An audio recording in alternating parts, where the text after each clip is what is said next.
तुम्हारे पास दो विकल्प शेष है दुर्योधन। मारो भीम, मारो, शीघ्रता करो भीम। इतनी भी क्या शीघ्रता है राजकुमार युधिष्ठिर?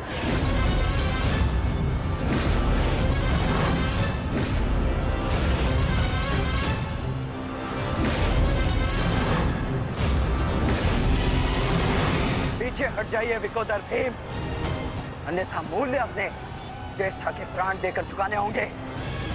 नहीं भीम, नहीं, मेरी चिंता मत करो, अपना वचन पूर्ण करो। ऐसा अवसर दोबारा नहीं मिलेगा अनुज। वध करो इस दुर्योधन का, पांचाली के अपमान का प्रतिशोध दो भीम। मारो इस दुर्योधन को। एक बार पुनः सोच लीजिए, अवसर दोबारा मिल सकता है परंतु ज्येष्ठ के प्राण दोबारा नहीं लौटेंगे। मारो भीम, मारो।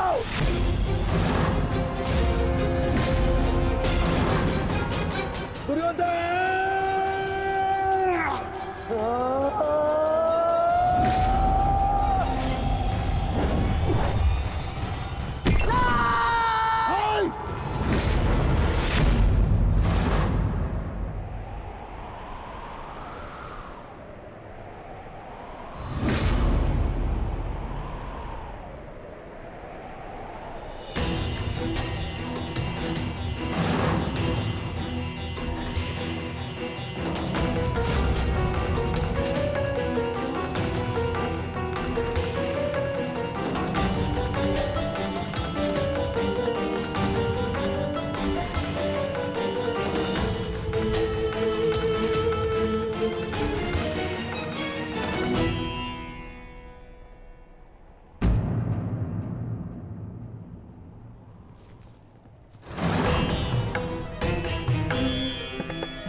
सेवकों, जाओ जाके सबकी सहायता करो, जाओ।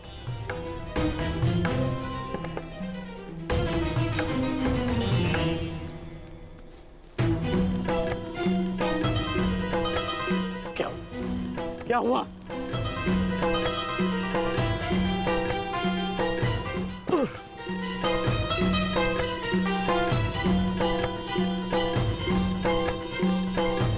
क्या हुआ मित्र? आज हम ये युद्ध हारने ही वाले थे मित्र। उस भीम ने मेरा वध कर ही दिया था, परंतु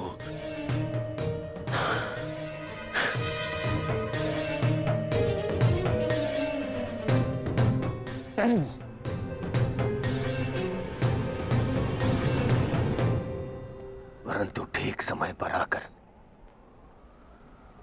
वृषसेन ने पूरी परिस्थिति को ही बदल दिया।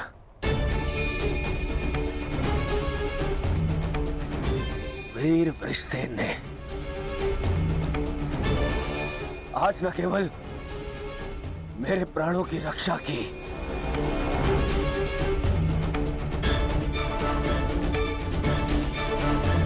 अभी तो कौरव सेना को एक लज्जाजनक हार से भी बचाया।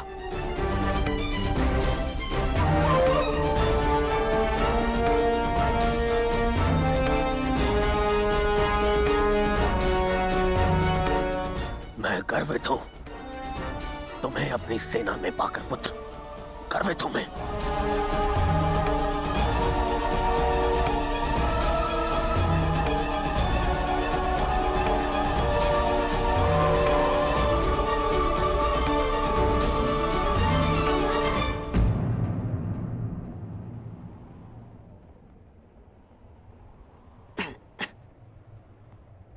आप फिर से मेरे घाव देख रहे हैं ना पिताश्री, और मैं फिर से यही कहूंगा, चिंता मत कीजिए।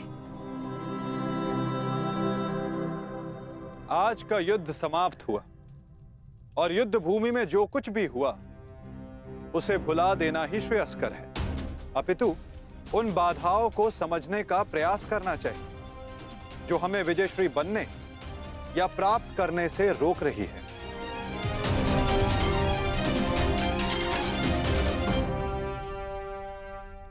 सबसे बड़ी बाधा तो वो कर्ण का पुत्र वृषसेन है। आज दूसरे दिन भी उसने दुर्योधन का अंत होने से बचा लिया। दुर्योधन के वध होने के पश्चात वृषसेन को अपने मार्ग से हटाना अति आवश्यक है। कुछ नहीं होगा आपके पुत्र को, और आपका पुत्र आपके मित्र को भी कुछ नहीं होने देगा।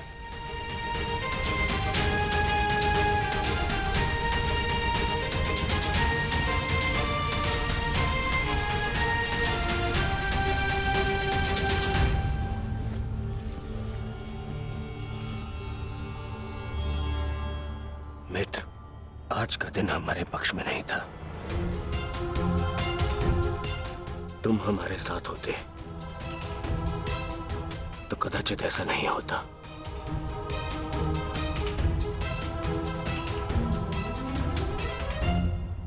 आज युद्ध भूमि में कौरव केवल धर्मराज युधिष्ठिर का वध करने का प्रयत्न करते रहे, और कल हम दुर्योधन को अपना लक्ष्य बनाएंगे।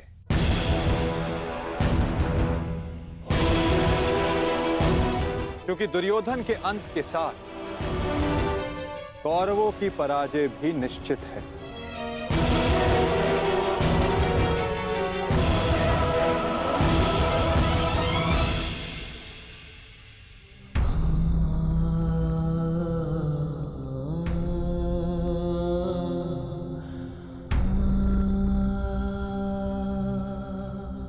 पुत्र,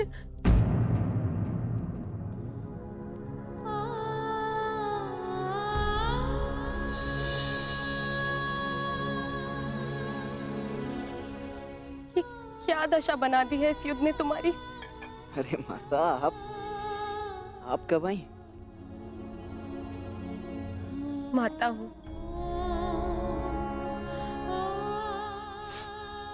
पुत्र को घाव लगता है तो माता को आभास हो ही जाता है। मेरे मन ने कहा कि मेरा पुत्र संकट में है, दौड़ी चली आई।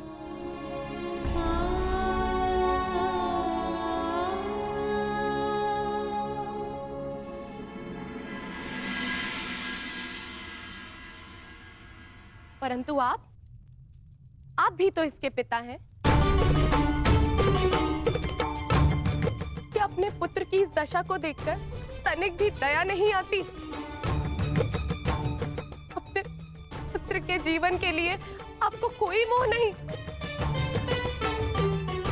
मैंने निश्चित कर लिया है, तुम कल युद्ध में नहीं जाओगे।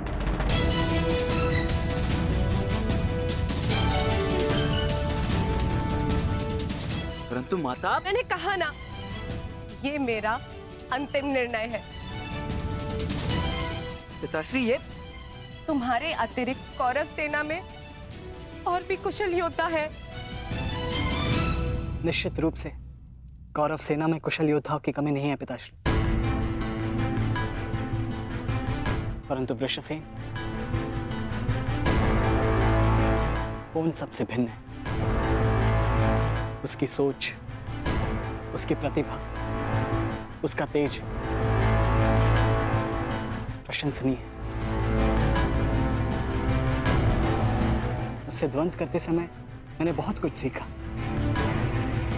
यदि वो कौरव के पक्ष में ना होता तो निश्चित रूप से मेरा अभिन्न मित्र होता।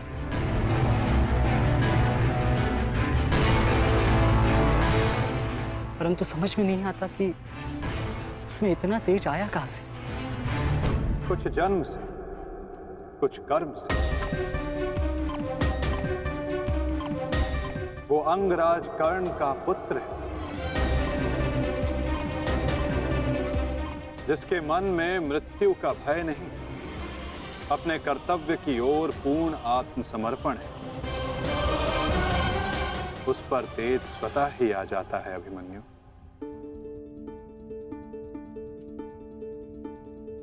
मैं अपने कर्तव्य से मुख नहीं मोड़ सकता माता, क्षमा चाहता हूं।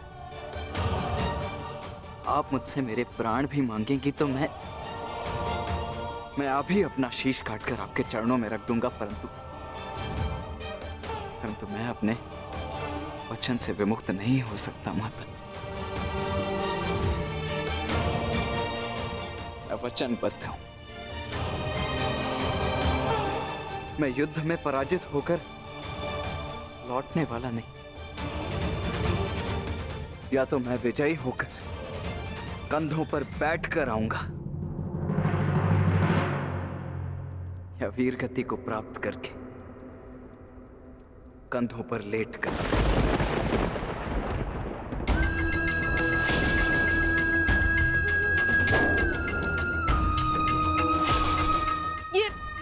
ये आपका पुत्र क्या बोल रहा है? अब आप सुन रहे हैं ना? मैं आपसे हाथ जोड़कर विनती करती हूँ स्वामी, रोकिए इसे। आप ऐसा कैसे होने दे सकते हैं? कुछ कीजिए। करना तो तुम्हें है सुप्रिया। ममता और कर्तव्य में संतुलन करना है। तुम एक योद्धा की माता हो, तुम्हें अपने हृदय को कठोर बनाना होगा। मेरी अनुपस्थिति में हमारा पुत्र इस महायुद्ध में अत्यंत मुख्य भूमिका निभा रहा है। मुझे उस पर गर्व है और तुम्हें भी होना चाहिए सुप्रिया। युद्ध में पीछे हट जाने वाले वृषसेन का पिता होने से अधिक युद्ध में बलिदान दे देने वाले वृषसेन का पिता होना अधिक श्रेष्ठकर समझता हूं।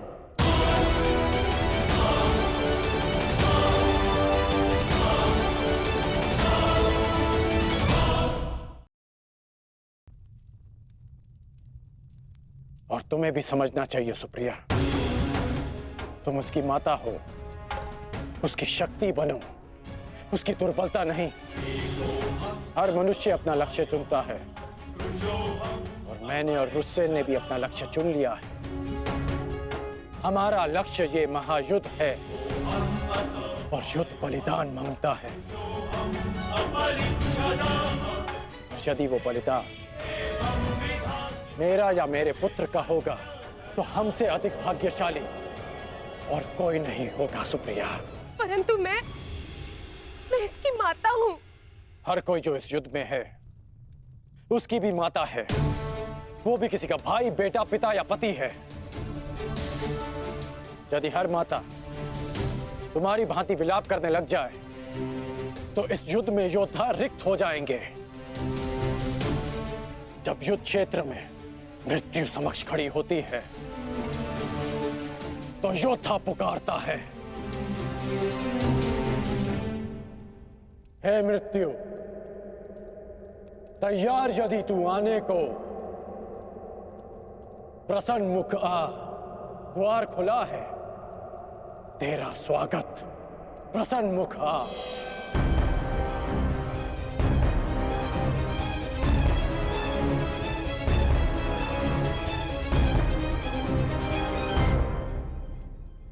तू महायोद्धाओं के समक्ष एक दुर्बल माता कैसे जीत सकती है? यदि आपने निर्णय ले ही लिया है तो ठीक है, किंतु एक बात स्मरण रखना, यदि मेरे पुत्र को कुछ भी हुआ तो उसके उत्तरदायी आप होंगे और इसके लिए मैं आपको कभी क्षमा नहीं करूंगी।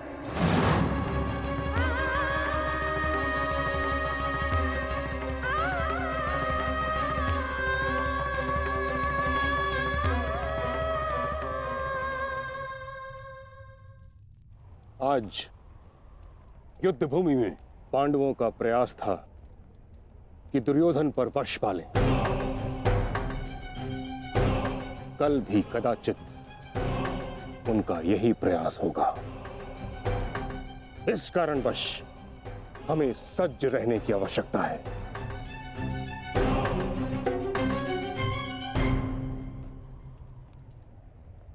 कल हम गरुड़ व्यूह की रचना करेंगे और इस व्यूह का नेतृत्व स्वयं मैं करूंगा। गरुड़ की आंख के स्थान पर मेरा रथ होगा। उसके एक पंख पर गुरुद्रोण आप और दूसरे पंख पर अश्वत्थामा, मध्य में मद्रराज शैल्य और युवराज दुर्योधन अंतिम रेखा पे रहेंगे। कुशल योद्धाओं का दल उनका सुरक्षा चक्र बनकर रहेगा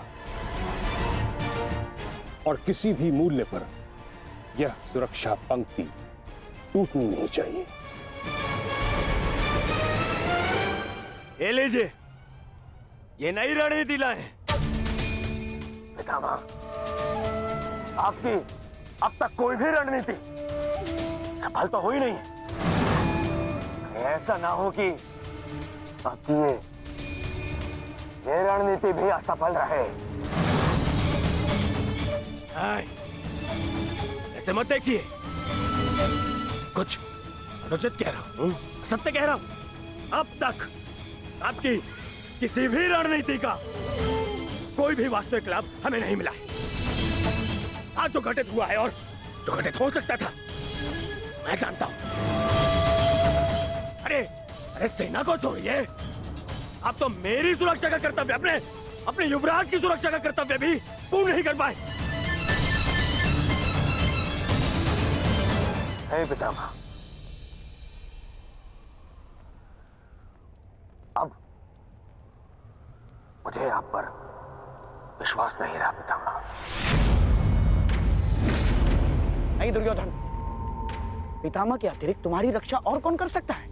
मैं करूंगा, मैं करूंगा, मैं करूंगा, मैं करूंगा।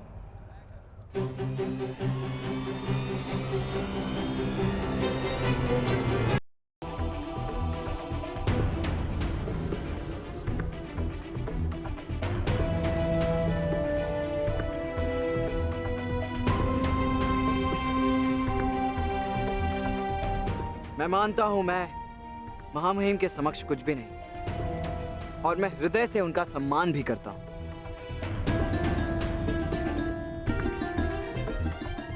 किंतु यदि युवराज मुझे अवसर दें तो मैं उनकी सुरक्षा के लिए सदैव तत्पर रहूंगा।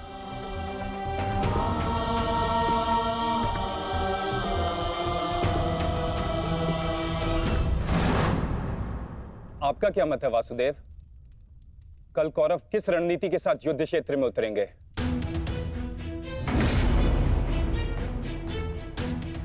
उनकी व्यू रचना क्या होगी? व्यू रचना चाहे जो भी हो, किंतु आज जो रणभूमि में हुआ उसके पश्चात यह निश्चित है कि दुर्योधन की रक्षा हेतु वे उसे सेना की अंतिम रेखा में ही रखेंगे, क्योंकि वो जानते कि दुर्योधन ही हमारा लक्ष्य है।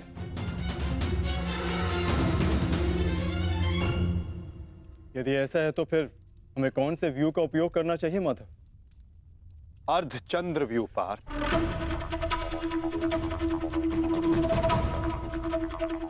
उसी व्यू के कारण हम दुर्योधन को रणभूमि की ओर ला पाएंगे।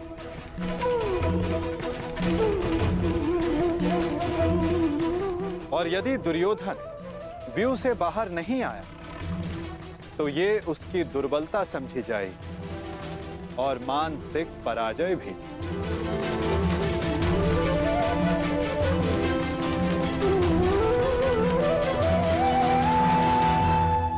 कल दुर्योधन की रक्षा कोई नहीं कर पाएगा, वो चाहे आचार्य द्रोण हो या पितामह, अश्वत्थामा हो या दुशासन या फिर वृक्षसेन।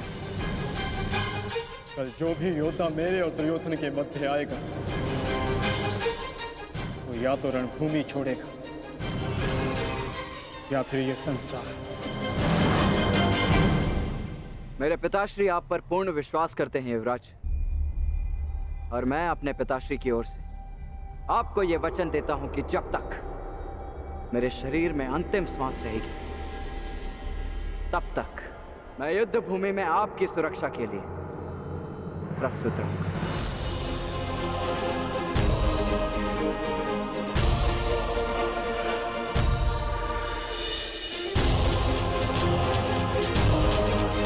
सुरक्षा हेतु यह आवश्यक है। आप केवल सेना के नेतृत्व के बारे में सोचिए। तुम्हारी कुतर्कता का मैं उत्तर देना नहीं चाहता दुर्योधन, परंतु दो बातें स्मरण रहें दुर्योधन। प्रथम, जीवित रहने का प्रयास करना। द्वितीय, सदैव मेरे पीछे ही रहना।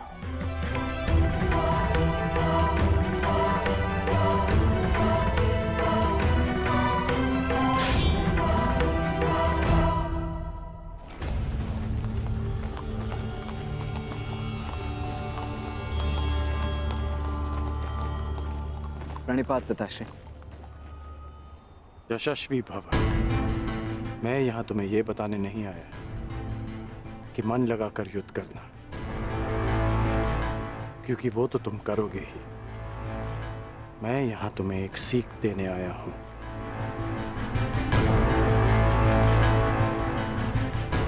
युद्ध क्षेत्र में योद्धा कहां है,